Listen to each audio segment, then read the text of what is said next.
Welcome to our online tutorial. My name's Fred Gillen, and in this video what I'm going to do is I'm going to talk about how you can get started by creating your own website, what tools you need to use, and where you can actually host a website and everything you need to do to get started.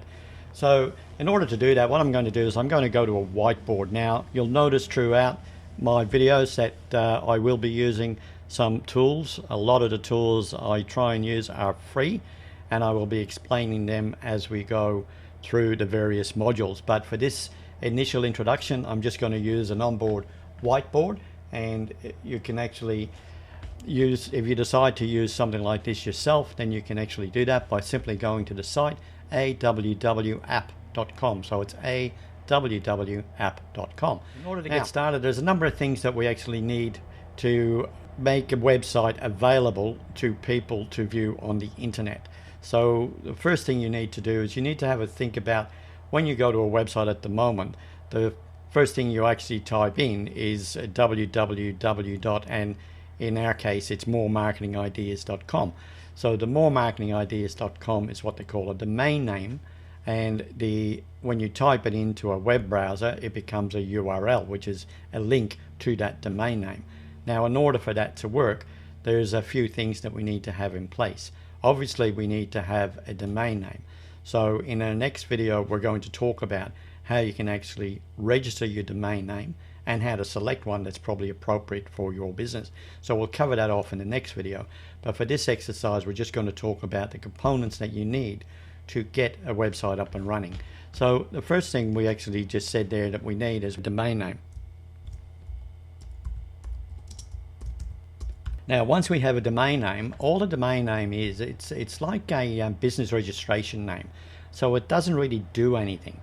In order for that to work, we need to actually tell the domain name where we're actually going to do business from, and that's called a web host. So we need to set up a web hosting account.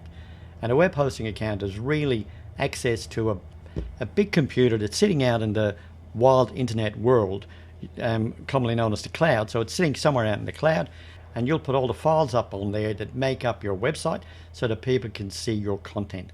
In order to do that, the next thing we need to do is we need to have a hosting account.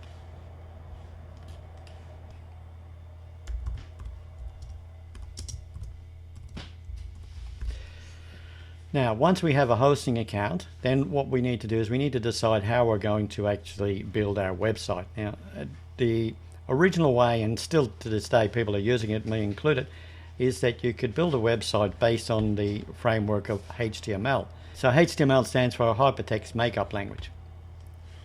Not that that will mean a lot to a lot of people. So we've got HTML. Now, along with HTML, a lot of developers will actually use some additional tools to give you more control over the website and how things are displayed and how to capture information.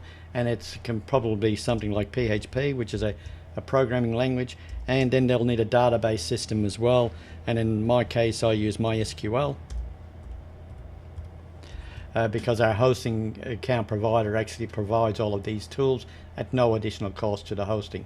So that's one method and one of the frameworks that is used. But in the next lot of videos, what we're actually going to concentrate on is a framework called WordPress. So if I have a look at WordPress,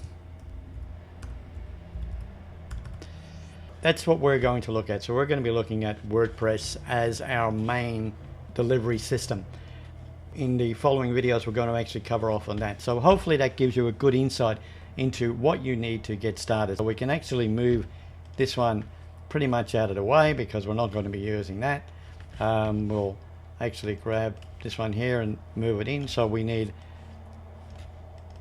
a domain name, we need a hosting account, and we need to build a site using WordPress. So hopefully that gives you a good insight into what you actually need to get a website up and running. In the next video, we're going to talk about domain names. In the following video, we'll talk about setting up your hosting account, and then there will be a number of videos talking about setting up WordPress. So look forward to seeing you in the next video.